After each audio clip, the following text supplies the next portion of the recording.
Hey everyone, so today I'm talking about some of the worst makeup products I've tried at Sephora. These are high-end, expensive, sometimes luxury makeup products that I purchased that unfortunately did not work out for me. I filmed a video on my #1 favorite product in each category at Sephora. If you want to hear about products I actually love, I'll link that video below. But when I filmed that video, I asked you if you wanted to see a video on the worst products in each category, and a lot of you said yes. I know these videos aren't for everyone, but honestly, because I share so many products I love, I do think it's fun or important from time to time to talk about products that didn't work for me. You might have heard me talk about these on my channel. Some of them I tried a while ago, but I just thought it was interesting to go through like each category at Sephora, see which products are available, and there are a lot of products I forgot about, and most of them are really great options I enjoyed. But there are some standout bad products I feel like I wasted my money on. Of course, everyone has different preferences. Makeup works differently for everyone. So if these are your top favorites, obviously still keep using them. I wish they worked for me because like I said, I spent my money on them and a lot of them were expensive and I no longer have them. I decluttered them, I passed them along. So I'll make sure to include some pictures for you on the screen, but I just thought it could be interesting to talk about these since I did share my favorites in each category too. Let's start with blush. I chose this one from Huda Beauty. I was so disappointed by this one because I had such high hopes for it. It just sounded like something that I would normally really love. The description sounded amazing, and I actually bought the blush and the bronzer from the same line. This is the Huda Glowish Cheeky Vegan Soft Glow Powder Blush. It retails for $21.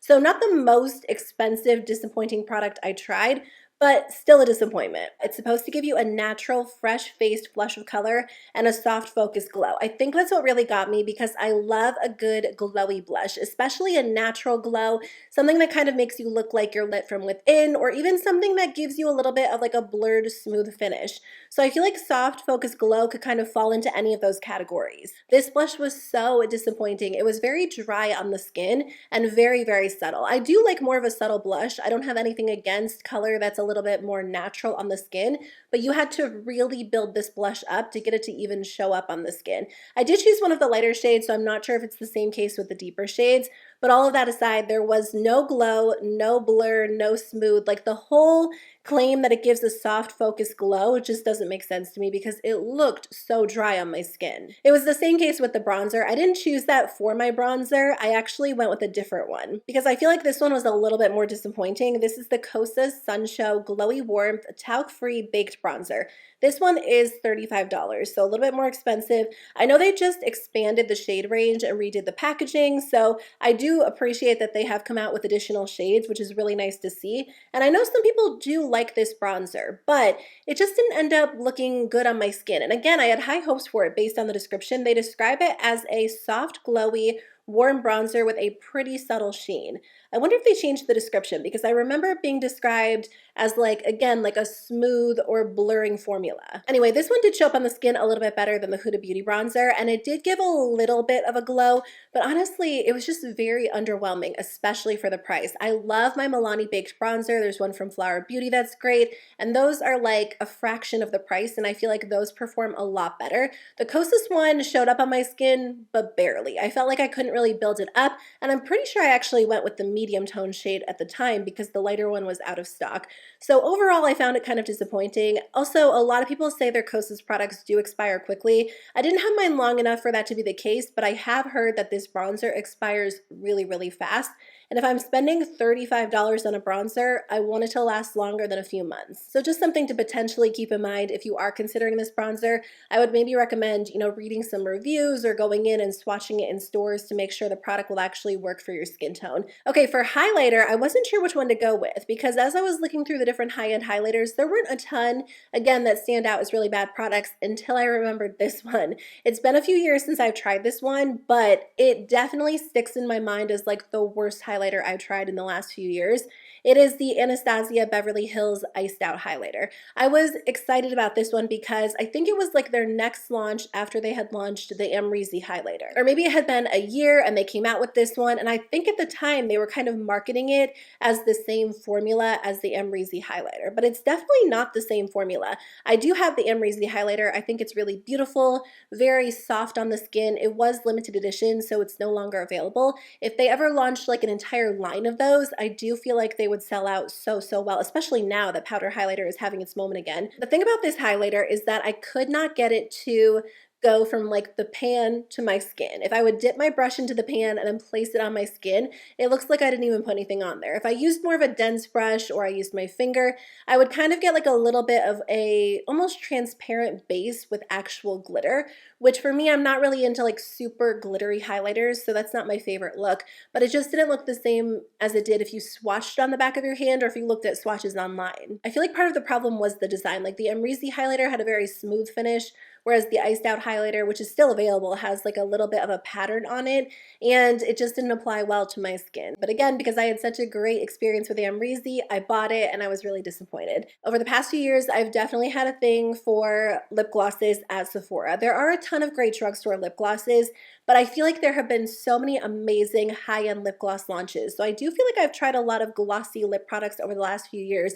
And I picked this one up from Cali Ray because it's a little bit more affordable. It's $19 and it just sounded nice. They describe it as a no burn plumping lip gloss, which I thought sounded really nice because a lot of plumping lip products are very painful. They sting or they burn or they tingle. This one does not burn, I will say, but it also doesn't plump the lips at all. It was a very, very underwhelming formula. It's a super lightweight formula. It almost feels a little bit more like not a lip oil, but like a very thin lip gloss. I'm trying to think of one to compare it to, but I can't really even think of one.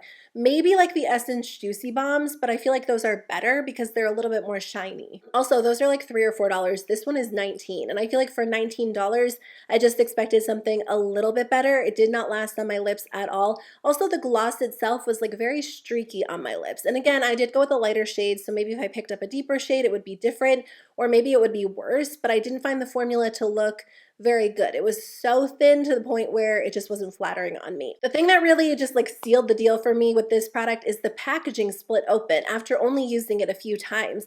I wasn't really even being harsh on it. It wasn't in my bag. I was just using it, like squeezing a little bit of the lip gloss out, and the back completely split open. I feel like that happened to me back in the day with like a $2 lip gloss when I was like in high school. I remember that happening with cheaper packaging, but I do feel like that should not be the case for a $19 lip gloss. And I thought maybe it was just a coincidence. I taped it back up. I used it a little bit longer, but some of you said that happened with yours as well. So out of all of the amazing lip gloss formulas at Sephora, there are so many good options. I just recommend skipping over this one. I found it really underwhelming.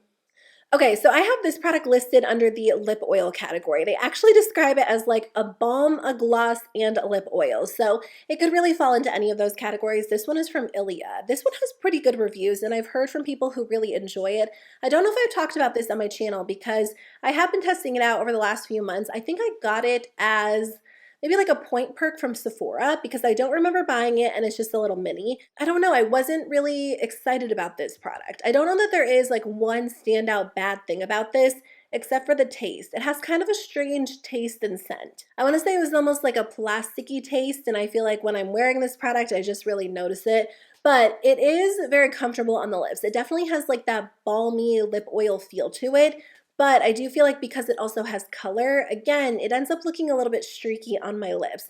I don't know, a lot of brands have really nailed like the sheer lip gloss formula where you don't necessarily get like full opacity, but it still looks really smooth and even. But I also feel like sheer lip glosses also have a tendency to look really streaky and patchy, and that's how this one looks on my lips. It also doesn't last because it does have more of that lip oil formula, and then once it wears off, I feel like my lips are left feeling kind of dry. So for lip plumper, I thought this was kind of interesting because I completely forgot about this product until I was scrolling through all of the different options on Sephora's website, and it's actually from a brand that makes some of my favorite plumping lip products, but this one was definitely a fail.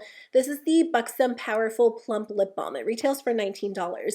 Buxom's plumping lip glosses are so good. I do think they plump up the lips. They look really smooth, very even. They also have a clear lip plumper that I think works really well too. Buxom's glosses definitely have like that strong, cooling, minty tingle. So if you don't like that, obviously you might want to skip over them, but I do think they work really well. That being said, I tried this. It's supposed to visibly plump and moisturize your lips. It's a tinted lip balm that adjusts based on your personal pH, which I'm not a big fan of those color changing products. The color itself didn't look great on me. It just always ends up looking like hot pink, no matter what brand it is. if it is something that adjusts based on your pH level, but the actual product was not super moisturizing and it definitely didn't do anything to plump up my lips. It just felt like an overpriced lip balm. So I would say if you're going for a lip plumper, skip over this one. I mean, you really can't go wrong with Buxom's other products. I think they do lip products so well. I just wouldn't waste your money on their actual lip balm. Let's talk about some complexion products. So I feel like for foundation, this might be a little bit of an obvious one. I talked about this quite a bit last year because I tried it early last year and then, I don't know, it just came up in conversation in my videos a few times, but it is the Kosas Revealer Foundation. I almost said the KVD Good Apple Balm Foundation, but I do think that one looks good on my skin at least for a few hours before it starts to break down. This claims to have a natural dreamy finish to blur visibly smooth texture and minimize pores. It looks very glowy, really radiant on the skin, but it enhances all of my pores, all of my texture. Inevitably, that's going to kind of be the case when it comes to glowy foundations versus matte foundations because, you know, it's reflecting light off your skin. So it is going to draw attention to texture on your skin. But I do love a good glowy foundation. I really like the newer Makeup by Mario one, and that one stays in place better on my skin than the Kosas one. Not only did the Kosas one just enhance everything on my skin, it never like stayed in place well. It moved around, it settled into fine lines, it broke apart within like an hour or two, and my skin looked so greasy. So I just feel like that formula did not mesh well with my skin at all. I know a ton of people love that foundation, so I'm not saying it won't work out for you. It didn't work on my skin tone or my skin type, and I also felt like it didn't play well with products I used with it. The worst concealer that I've ever tried that's available at Sephora is this one by far, the Bare Minerals Liquid Mineral Concealer.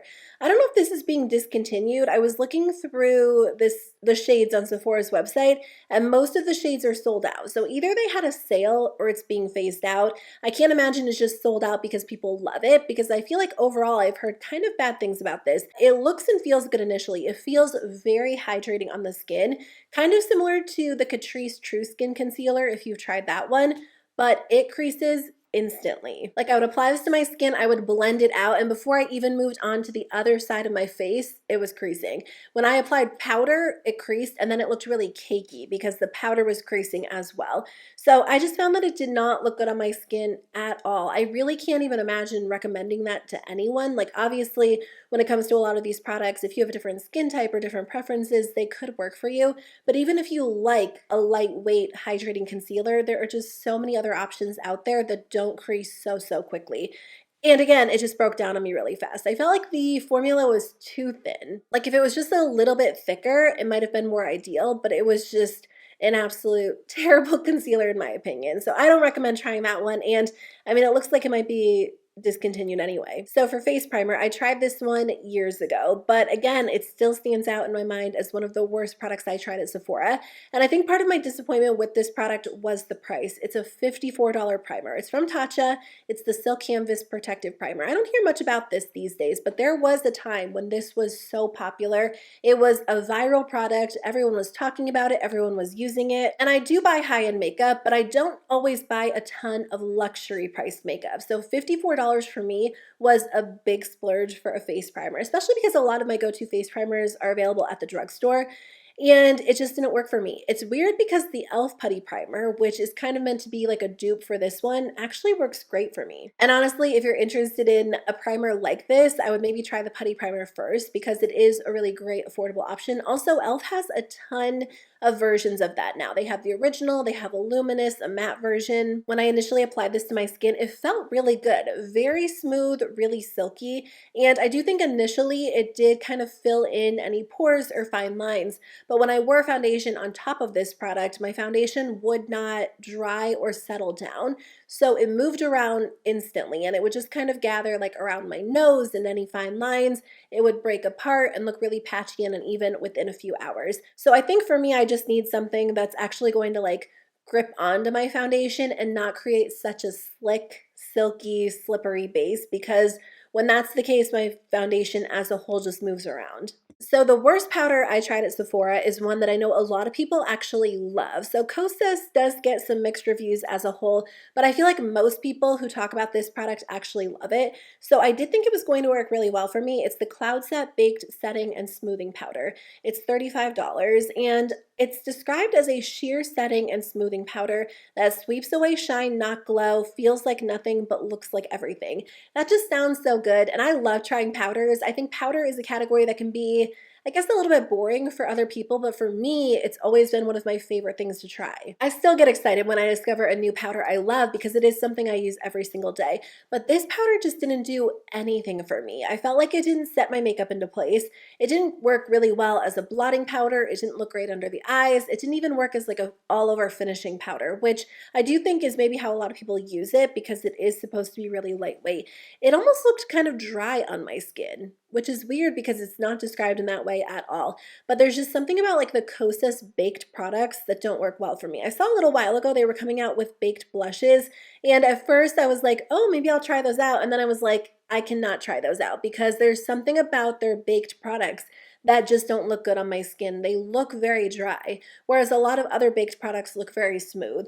So that is definitely the worst powder I personally tried, but again, I know a lot of people like it. So it definitely could work for you. It just didn't work for me, unfortunately. Okay, let's finish up with some eye products. Surprisingly, there were not a ton of horrible eyeshadow palettes on Sephora's website. I guess that's not surprising. I don't know, over the last few years, I haven't tried like a ton of absolutely terrible eyeshadow palettes until like a week ago. I tried one in a recent like testing new makeup video, and that's the one I'm talking about in today's video because this is the worst palette I've tried in a really long time. It's from Too Faced. It is the Pinker Times Ahead palette. So this is normally $39, but it's already discounted on Sephora's website to $23.50. And I don't know if that's because it was a limited edition palette or because it's not selling well or because it has terrible reviews or some kind of combination, but I do not recommend picking this up even at the discounted price. This was just such a fail. The shimmers were so subtle, so underwhelming. There was a ton of fallout. The matte shadows were blendable, but they were so soft on the eyes. So, you know, if you want to see how that performs, you can check out my recent video. I'll link it below. In the end, the look kind of came together, but I just don't recommend it. There are too many other options out there that are better than this one. Okay, the worst mascara I tried at Sephora is like a controversial one because when I first talked about this in a video saying that it didn't work for me, a ton of you said this is like your favorite mascara ever. And I've definitely found that to be the case with mascara as a whole. I feel like you can't always like rely on someone's opinion of mascara before you try it. I mean, you can watch videos where people are applying it, but everyone's lashes are so different and everyone's preferences and expectations when it comes to mascara are so different too. So again, there is a chance you might like this, but I really did not like the Cali Ray Come Hell or High Water mascara. I found it very, very hard to remove, which was so weird because it is a tubing mascara. I've actually really been loving tubing mascaras over the last few months. I've been using the Milani one quite a bit. Their newer, highly rated lash extension mascara. Once mine dried out, like after like 2 months, it started to perform really, really well. I don't typically wear that one on its own, but if I wear it on top of like another mascara, my mascara does not move all day long. But anyway, the Cali Ray one, it was hard to remove, but it didn't even look good in the first place. It clumped my lashes together. It made it look like I had like 3 long lashes, and then it also weighed them down. It was just such an underwhelming formula. The brush itself didn't add like a ton of volume or a lot of length. I just wasn't a big fan of it. I will say I did try a mini, and sometimes when you try mini mascaras, it's not always the best representation of the full-size mascara. I don't know why that's the case, but sometimes I'll try a mini and I'll hate it, and then I'll try the full-size version and love it, or the exact opposite. That could play into it, especially because so many people love that product, but I'm just not willing to take the chance and buy the full-size mascara because I did hate the minis so much, and there are just so many good mascaras out there. Okay, for eyeliner, I actually chose this one. This is marketed as like a lip liner, eyeliner, cheek pencil all in one. It's from Tower 28, it's $15. If you use this as a lip liner, I feel like you'll be the least disappointed, but I also don't recommend it as a lip liner. I don't know why they market this as a 3-in-1. It doesn't make sense to me. First of all, I don't typically use the same shades on my eyes as I do my lips, as I do my cheeks. Maybe cheeks and lips, but not typically eyes as well.